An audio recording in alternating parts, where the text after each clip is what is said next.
आपने देखा कि कैसे इस पूरी प्रक्रिया में यह सामने आया कि भारत की जो पहचान है, भारत की जो राष्ट्रीय पहचान है, जिस प्राचीन नगरी के लिए कहा जाता है कि इस दुनिया में, इस धरती पर काशी प्राचीनतम शहर है, उस काशी को लेकर के, काशी के कलंक को लेकर के इतनी बेचैनी क्यों है? काशी के कलंक उस ज्ञान व्यापी मस्जिद से दिखाई देता है। उस ज्ञान व्यापी मस्जिद को अभी हटाया नहीं गया है। कहा जाता है कि भोले बाबा का जहां शिवलिंग था, वहीं पर आताताइयों ने, भारत में उपद्रव करने, लूट मार करने आए मुगलों ने वहीं पर मस्जिद बनाई। उस ज्ञान व्यापी मस्जिद को नारा दिया गया था कि अयोध्या तो एक झांकी है, मथुरा काशी बाकी है। काशी के उस ज्ञान व्यापी मस्जिद को हटाया नहीं गया, सिर्फ उस मस्जिद के लिए इतना ही कुछ हुआ कि उस मस्जिद के पास जो दिव्य भव्य मंदिर बनना था, वह मंदिर बना। लेकिन जो ही यह मंदिर बना और इस मंदिर को लेकर के दुनिया भर में ये बातें सामने आई कि कैसे भारत के प्रधानमंत्री ने इस मंदिर को लेकर के इसे एक कॉरिडोर बना करके एक बड़ा काम किया है, और पूरी मीडिया में जब ये सुर्खी हुई तो कैसे इस पूरी प्रक्रिया को लेकर के कोलकाता से पहली बार आया एक नौशाद रोने लगा, और एक सोशल मीडिया पर ये पूरा फैक्ट वायरल हुआ और ये तथ्य पूरा वायरल हुआ। तो तस्वीरें इस रूप में सामने आने लगी, तस्वीरें इस तरह से सामने आने लगी कि उस नौशाद की पूरा पीड़ा पूरे देश की पीड़ा बन गई। हम अभी समझने की कोशिश करेंगे कि आप सिर्फ उस चेहरे को पहचान लीजिए कि एक नौशाद नामक एक युवक कलकत्ता से आता है वाराणसी घूमने के लिए, काशी घूमने के लिए, और जब वो काशी घूमने आता है तो एक यूट्यूब चैनल पर से किसी की टकराहट होती है और उससे एक पूछा जाता है कि आप यहां क्यों परेशान है, क्योंकि वो इस मुद्दे को लेकर के हल्ला कर रहा था। उससे पूछा गया कि आप क्यों परेशान हैं, तो उसने रोते हुए ये राग अलापना शुरू कर दिया। मैं चूंकि इसकी ऑडियो को आपको नहीं, क्योंकि की आवाज में थोड़ी तकनीकी गड़बड़ाहट होगी। ये नौशाद कोलकाता से आया और इस नौशाद से एक रिपोर्टर ने पूछा कि आप रो क्यों रहे हैं, आप इस तरह से हंगामा क्यों कर रहे हैं। उसने कहा 40 साल की उम्र हो चुकी हुई है, इस 40 साल में हमारी मस्जिद को ढक दिया गया, उसके चारों तरफ ये मंदिर बन गए, जिसके कारण हमारी पहचान संकट में आ गई। ये दर्शाता है कि कोलकाता से आया हुआ एक युवक अभी भी अपनी मुगल पहचान को लेकर के किस कदर बेचैन है। यह दर्शाता है सामान्य रूप से इस देश में सनातनी कितना धैर्य के साथ होते हैं और किस तरह से उस पूरे धैर्य के साथ इस कलंक को भी झेल रहे हैं सालों से, कि जहां मूल रूप से बाबा विश्वनाथ का शिवलिंग था, वहीं ज्ञानव्यापी मस्जिद बना दी गई और अभी तक वो कलंक इस सेकुलर राज में बना हुआ है कि कोई छूने की हिम्मत नहीं कर सकता। अयोध्या पूरी दुनिया को पता है कि भगवान राम की वो जन्मभूमि है, जहां एक प्रामाणिक चीज है कि किस तरह से अयोध्या से लंका तक राम का, श्री राम से मर्यादा पुरुषोत्तम बनने तक की गाथा है। एक एक प्रमाण है, कर्नाटक के किष्किंधा से लेकर तमाम तमिलनाडु से लेकर के श्रीलंका तक, बिहार में मिथिला से होते हुए दक्षिण तक एक एक प्रमाण है। उसके बाद भी, सुप्रीम कोर्ट के आदेश के बाद भी आज तक इस मोहम्मद पंथियों ने इस बात को स्वीकार नहीं किया और लिबरल गैंग ने इस बात को उन्हें भूलने भी नहीं दिया कि तुम्हें ये भूलना नहीं चाहिए। खैराती कुमार मनी लॉन्ड्रिंग के चैनल पे चिल्लाता रहा कि 5 जजों का बेंच ऐसे कैसे स्वीकार सकता है। इस नौशाद को यदि आपने सुना होगा, क्योंकि वीडियो खूब वायरल हुआ है। ये कोलकाता से आया, ये कहता है मैं पहली बार आया, मैं देखने आया और मैं देख के परेशान हो गया, और उसके बाद वो रोने लगा कि विकास लेके क्या होगा, हमारी पहचान ही संकट में है। ये सामान्य बात नहीं है कि नौशाद को इस बात से सिर्फ परेशानी है कि मस्जिद से बड़ी मंदिर बन गई। पटना की एक कहानी छोटी सी है कि पटना में हनुमान मंदिर बना रेलवे स्टेशन के पास, और पटना की आज की तारीख में पहचान है, कई विरासत पटना अपनी खो चुका है। देश की पहली राजधानी में से कहा जाता है पाटलिपुत्र को। उस पटना की एक पहचान है वहां की हनुमान मंदिर। आज की तारीख में जो पटना जाता है वो हनुमान मंदिर जाना चाहता है। उस हनुमान मंदिर के ठीक बगल में एक मस्जिद है, और जब हनुमान मंदिर बनाया गया तो वहां मस्जिद पहले का जब डेवलपमेंट किया जाने लगा तो मस्जिद से ऊपर हुआ, तो मस्जिद को फिर से ऊपर किया जाने लगा, और ये ऊपर नीचे का चरण चलता रहा। आज की तारीख में ये हुआ कि हनुमान मंदिर की ऊंचाई कुछ ज्यादा है, भव्यता कुछ ज्यादा है, और चूंकि वो मस्जिद पीछे उस भीड़ में छिप गई है, इसको लेकर के पटना में कई सालों तक परेशानी रही सिर्फ इस बात को लेकर के। लेकिन वहां किसी इस बिल्कुल, चूंकि वहां मंदिर है तो वहां मस्जिद होनी चाहिए, क्योंकि एक बड़ा हनुमान मंदिर है। इसी ढंग से मुगल काल में ये तमाम चीजें हैं। ये आज के भारत की कहानी है जो पटना के हनुमान मंदिर की है। ये पीछे 3 दशक पुरानी कहानी है ये। लेकिन अतीत से ये सेकुलर भारत का एक सबसे बड़ा, कह सकते हैं कि एक खास है इस देश में। और जो इस तरह की सोच है जिसमें इस नौशाद को परेशानी इस बात को लेकर के है कि काशी, आप अयोध्या, काशी, मथुरा, इन जगहों का विवाद और दूसरे जगहों के मंदिर में फर्क है। काशी के में जिस काशी को कहा जाता है कि धरती पर सबसे प्राचीनतम शहर है, जो भगवान शंकर के त्रिशूल पे है, इस सनातनी पहचान, सबसे बड़ी पहचान यदि सनातनी संस्कृति की है तो काशी से है। और उस काशी के लिए पे एक जानबूझ करके ठीक उसी जगह पे, और ये ऐतिहासिक प्रमाण है किस तरह से भोलेनाथ का पांव जो है गंगा मैया पखारती थी, जिसका लिंक सालों से तोड़ दिया गया। नरेंद्र मोदी ने उसी को जोड़ा है, और इसके मायने को समझना पड़ेगा कि क्यों मोदी उस गंगा से में नहा करके इस दिसंबर के बेहद ठंड में वहां नहाते, स्नान करते हैं, और फिर पैदल चल करके भोले बाबा को के चरण में वो गंगा जल डालते हैं। उसके मायने क्या है? अब जरा इन तमाम चीजों को यदि आप देखेंगे तो इस नौशाद के वीडियो को आपको वायरल, ये वीडियो खूब वायरल हुआ, इसके रोने से समझा जा सकता है कि पीड़ा किस चीज को लेकर के, सिर्फ इसलिए कि मस्जिद के इर्द गिर्द यदि मंदिर इतना बड़ा बन गया तो इसकी सिर्फ पीड़ा है। और उस पीड़ा का कोई तो नहीं जो पीड़ा सालों से इस बात को लेकर के है कि काशी जो सबसे बड़ी सनातनी पहचान है, आप थोड़ी देर के लिए मथुरा को भूल भी जाइए, काशी जो सबसे बड़ी पहचान है, प्रभु राम की जन्मभूमि जो प्रामाणिक है, उसके लिए कभी बड़ा मन नहीं दिखाया कि हम दूसरे जगह मंदिर मस्जिद के लिए लड़ सकते हैं, कम से कम काशी में, अयोध्या में और मथुरा में। इस नौशाद के इस बॉडी लैंग्वेज से, इस व्यवहार से लगता है कि क्यों अब इस नारे में दम होना चाहिए कि अयोध्या तो झांकी है, मथुरा काशी बाकी है। इस बात को समझना पड़ेगा। लेकिन आप इस खेल से आगे तो आप इन चिरकुटों को पहचानेंगे।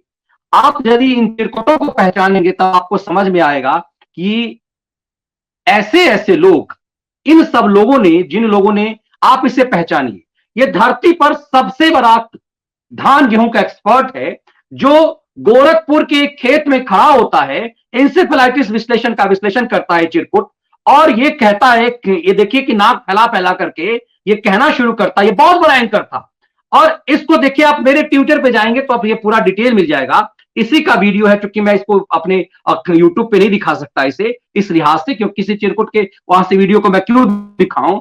अब देखिए कि चिरकुट क्या कह रहा है। ये कह रहा है कि गंगा नदी में प्रधानमंत्री मोदी नहा करते समय में किसे अर्घ दे रहे हैं, ये किसे धोखे, यहां देखिए, ये कह रहा है, यहां देखिए, यहां भगवान कहां है, यहां कौन सा भगवान है, किस भगवान को मोदी जो है अर्घ दे रहे हैं। अब ऐसे मूर्खों को, इनको यदि यदि किताबी ज्ञान तो है ही नहीं, इनको संस्कार भी नहीं मिला, कि इन्हें नहीं पता कि गंगा अपने आप में मां पार्वती है, और गंगा को मैया कहा गया है।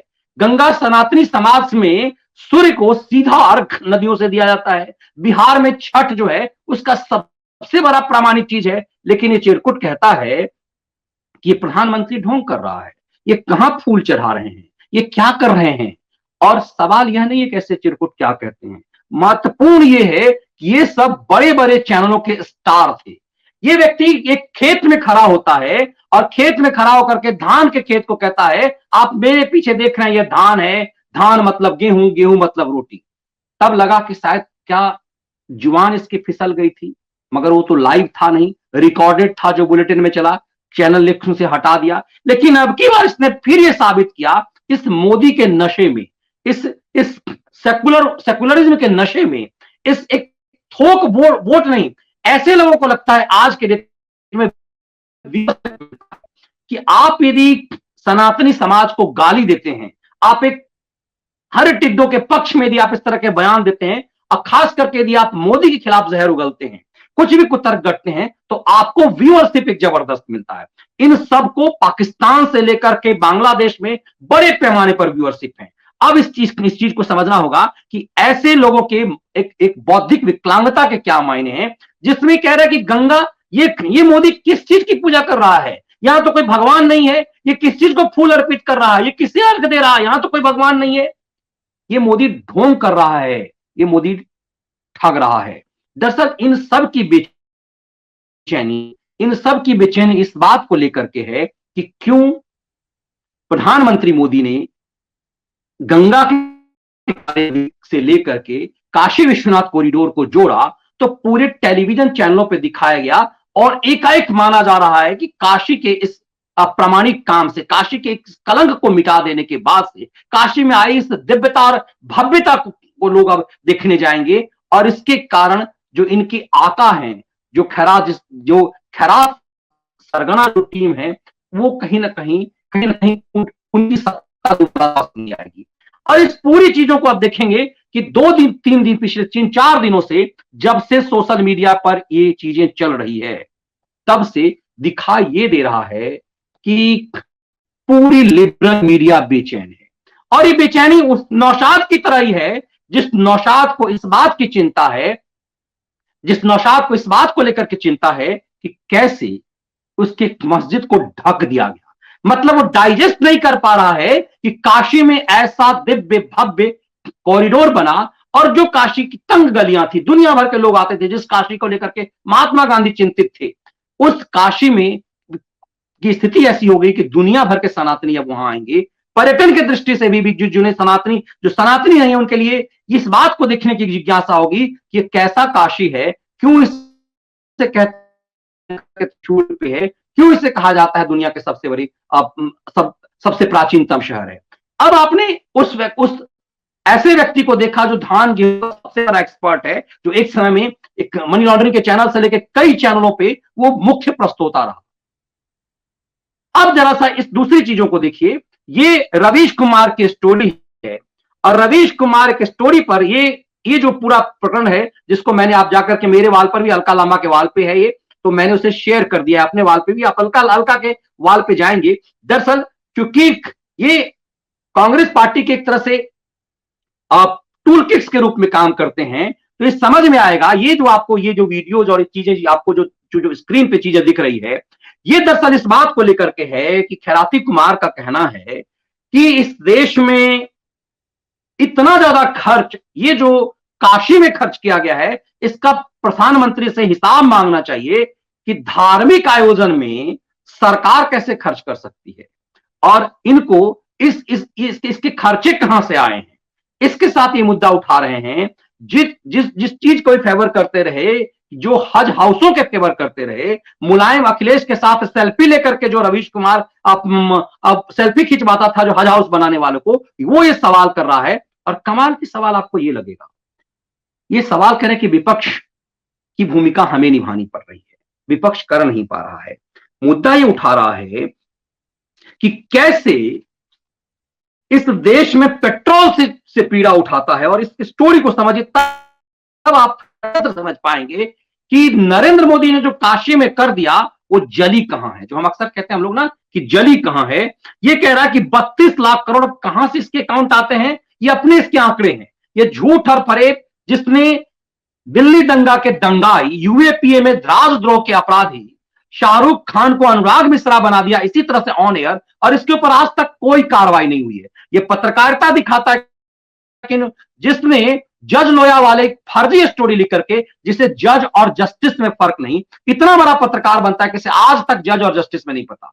जज लोअर कोर्ट के न्यायिक अधिकारी होते हैं, जस्टिस सुप्रीम कोर्ट और हाई कोर्ट के जजेज होते हैं जिन्हें न्यायमूर्ति कहते हैं। लेकिन जज लोया को जस्टिस लोया बना करके, एक गरिमापूर्ण बना करके, और ये कि उनका प्रोटोकॉल होता है, जजेज का कोई प्रोटोकॉल नहीं होता, जस्टिस का प्रोटोकॉल होता है। लेकिन इन मूर्खों को, या यूं कहें कि ये मूर्ख नहीं है, बिल्कुल शातिब बेईमान है कि इन लोगों ने जानबूझ करके उसे जस्टिस बनाया, जबकि मतलब पूरा फरे पत्रकारिता का एक झूठी खबर उठाई कि जज लोया की हत्या एक तरह से अमित शाह ने की गई, और ये पूरा सिस्टम जो है चुप है, जबकि जज लोया की प्राकृतिक मौत हुई और ये पूरी रिपोर्ट है। और जिसको फर्जीवाड़ा करके इन लोगों ने कहा कि जजेज उनके सामने नहीं आए, बड़े चुपके से उनको मार दिया गया, उनके बॉडी को चुपके चुपके अंत्येष्टि कर दी गई, कोई सरकारी प्रोटोकॉल का पालन नहीं किया गया, ये तमाम चीजें झूठ थी। इसी ढंग से मैं ये बातें आपको इसलिए याद करा रहा हूं कि आंकड़े झूठ के कहां से लाते हैं कि 32 लाख करोड़ पेट्रोल और डीजल से सरकार ने 2 साल में वसूली की। देखिए क्या कहता है, वसूली की। आखिर सरकार कोई पार्टी नहीं है, उसने वसूली की तो यदि कमाया आम पब्लिक से तो वो खर्च हुए। और ये कह रहा है कि आपको कोरोना काल में बहाना दिया गया कि पेट्रोल और डीजल इसलिए बढ़ाए गए हैं क्योंकि ये कोरोना काल है। तब आपको समझ में आएगा दरअसल ये खेल क्या है। ये सवाल ये कि 32 लाख करोड़ के आंकड़े इसके पास कहां से आए कि पेट्रोल और डीजल से इतना सरकार ने कमा लिया 32, और तमाम राज्य सरकारों को लेकर गोल गोल बातें कर रहा है। लेकिन उद्देश्य क्या, चूंकि आंकड़े 32 लाख करोड़ करना है इसीलिए सभी राज्य का, लेकिन आंकड़ों से नहीं पूछता कि जब केंद्र ने डीजल पेट्रोल की कीमत कम कर दी तो बीजेपी शासित राज्यों में तो कम हो गया, राजस्थान छत्तीसगढ़ जैसे राज्यों में क्यों नहीं हुआ, ये नहीं पूछता। लंबे समय तक दिल्ली जैसे राज्यों में क्यों नहीं हुआ था, ये नहीं पूछता। लेकिन ये रोता है इस बात को कि आखिर वाराणसी में इतना खर्चा, ये ये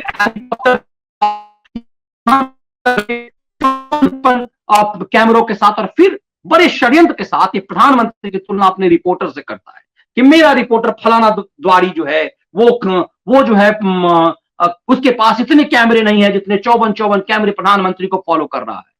दरअसल यही इन सब का षड्यंत्र है। दरअसल ये पीड़ा किस बात को लेकर के, पीड़ा इस बात को लेकर के कि इनका षड्यंत्र है कि आखिर काशी का डेवलपमेंट क्यों हुआ।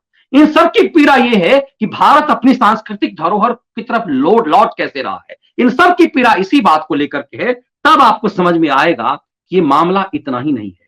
तब आपको समझ में आएगा कि आप फिर राहुल गांधी पर जाएंगे। आप राहुल गांधी के इस वीडियोस को देखिए। राहुल गांधी इस वीडियो में लगातार कह रहे हैं, ये वीडियो विजय चौक पे आजकल एक चलन चला है इन्हें कि इन्हें तो लगता है संसद में पूछ नहीं रहा है, ये विजय चौक पे आते हैं जो पार्लियामेंट के बगल में जहां मीडिया टेलीविजन के लोग रहते हैं।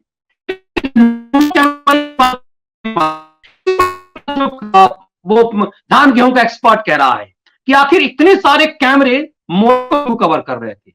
दरअसल इस आवाज तक स्वीकार करने की स्थिति में नहीं कि नरेंद्र मोदी देश का प्रधानमंत्री है। आज भी इन्हें लगता है कि हमारा मालिक प्रधानमंत्री है, और इस व्यक्ति को लगता है कि मेरी बपौती है कि प्रधानमंत्री मेरे परिवार का हिस्सा है। और ये कहता है कि योगी आदित्यनाथ को भी कैमरे पर नहीं दिखाया गया, सिर्फ मोदी को क्यों दिखाया जा रहा था। दरअसल दिक्कत इन्हें नरेंद्र मोदी के कैमरे पे दिखाने से नहीं है, दिक्कत इन्हें इस बात को लेकर के भी नहीं है कि ये क्या हो रहा है। दिक्कत इन्हें इस बात को लेकर के है कि आखिर काशी विश्वनाथ में ये दिव्य मंदिर और ये पूरा डेवलपमेंट क्यों हो रहा है। तब आपको समझ में आएगा इन तमाम चीजों के मायने कितने खतरनाक है। फिर इसे क्लब करके देखिए कि जो पीड़ा नौशाद की थी वही पीड़ा रवीश कुमार की है। नौशाद की पीड़ा, नौशाद इस बात को लेकर, कोई नौशाद ये नहीं कहता कि आखिर काशी जैसे में उसी जगह पे जहां भोलेनाथ का वो अप्रामाणिक है कि गंगा पखारती है, जहां शिव की वो त्रिशूल ये पारंपरिक रूप से माना गया, वहां मस्जिद कैसे बन गई। प्रभु राम की जो जन्मभूमि है, जो जिस समय में इस्लाम का कोई वजूद नहीं था, उससे पहले की जो प्रामाणिक चीजें हैं कि प्रभु राम की वो जन्मभूमि है, ठीक उसी जन्मभूमि पर मस्जिद कैसे बन गई। कृष्ण की मथुरा में ठीक उसी जगह पर कैसे मस्जिद बन गई, इस बात की कभी पीड़ा नहीं हुई। लेकिन आज उस मस्जिद को बिना हटाए वहां पर एक कॉरिडोर बना, उसकी दिव्यता भव्यता बढ़ी, तो कोई नौशाद रोने लगता है। ये नौशाद की इस पीड़ा को समझिए कि कहां वो बंगाल में रहता है और काशी में जो कोई प्रामाणिक, वो काबा नहीं है, वो काशी है, वो काबा नहीं है, लेकिन उसकी रुलाई इस बात को लेकर के। वो इसके लिए नहीं रोता कि तबलीगी जमात जो भारत में जिसका फैलाव है, जिसे सऊदी अरब ने बैन करके आतंकी संगठन घोषित कर दिया है, उसके लिए नहीं रोता। तब आपको समझ में आएगा कि एक सिंपल, एक सामान्य से खंडहर नुमा मस्जिद जो भारत में आए किसी गुंडे ने, जो भारत में आए किसी अपराधी ने वहां पर मस्जिद मंदिर तोड़ करके बनाया है, उस अपराधी द्वारा बनाए गए उस ढांचे के लिए ये पीड़ा है। और ठीक नौशाद की वही पीड़ा राहुल गांधी की भी है, और वही पीड़ा उन खैरातियों की है, और उन खैराती कुमारों की है, उन धान गेहूं के एक्सपर्टों को है। तब ये समझ में आएगा कि काशी की से कहां जली है, किस किस की जली है और क्यों जलना चाहिए। तब ये समझ में आएगा कि इस देश को सालों से सेकुलरिज्म के नाम पर क्या चटाया गया, और तब ये समझ में आएगा कि परसेप्शन की इस खेल में कितना खतरनाक साजिश इस देश के साथ हुआ। ये मनोवृत्ति कैसे हो गई कि काशी में एक मस्जिद के इर्द गिर्द जो प्रामाणिक चीज, उस मस्जिद को कायदे से हटा देना चाहिए। उस मस्जिद, उसके लिए एक अदालत में मामले हैं, लेकिन सिर्फ इस बात को लेकर के कि इतने बड़े पैमाने पर काशी में ये चीजें हुई, ये बेचैनी इस बात को लेकर के है। ये सामान्य मामला नहीं है, लेकिन इन तमाम चीजों को स्पेस कौन देता है? स्पेस इस बात से कि ये कह तो नहीं सकते कि काशी में ये बनाया क्यों जा रहा है। तो पूरा है कि पेट्रोल डीजल की कीमत आपसे सरकार ने इसीलिए वसूला क्योंकि सरकार ये काम कर सके, 54 कैमरे लगा सके। दरअसल इस जहर को कहां तक डालना है और क्या करना है। और ये कहते हैं कि पब्लिक उस समय नहीं बोली कि चलिए आपने कोरोना के लिए हमसे वसूला, लेकिन कोरोना के लिए नहीं वसूला, दरअसल काशी के लिए वसूला। हां खैराती कुमार, काशी के लिए ही वसूला। और इस देश की जनता यही चाहती है कि पेट्रोल और डीजल, उस समय भी जब तुम चिल्ला रहे थे कि लोग रामायण कौन देखता है, तब पब्लिक ने तुम्हें बताया था कि रामायण कौन देखता है। इसी खैराती कुमार ने एक वीडियो बनाया था जब कोरोना काल शुरू हुआ था, तब इसने कहा था कि सरकार दूरदर्शन पर रामायण दिखाएगी, 80 के दशक वाला रामायण दिखाएगी। उस दौर का रामायण अब कौन देखने जाएगा? प्रधानमंत्री जी ये क्या कर रहे हैं, कौन दिखाएगा? लोगों ने रिएक्ट किया था कि हम देखेंगे।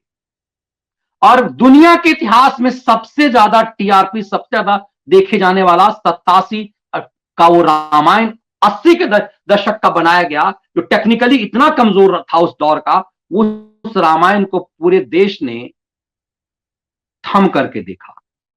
और इन लोगों ने कहा कि रामायण देखेगा कौन? दरअसल इन्हें सच में आज तक ये समझ में नहीं आ रहा है कि जमीन की पहचान क्या है। और सच ये है कि जिसे धान गेहूं के बारे में नहीं पता, वो एक्सपर्ट बनता है इस देश में। उसे हजारों लाखों लाख व्यूअर्स हैं उसके, क्योंकि वो बड़े चैनल पर कभी वो चिकना, कभी बहुत बड़ा न्यूज प्रेजेंटर था।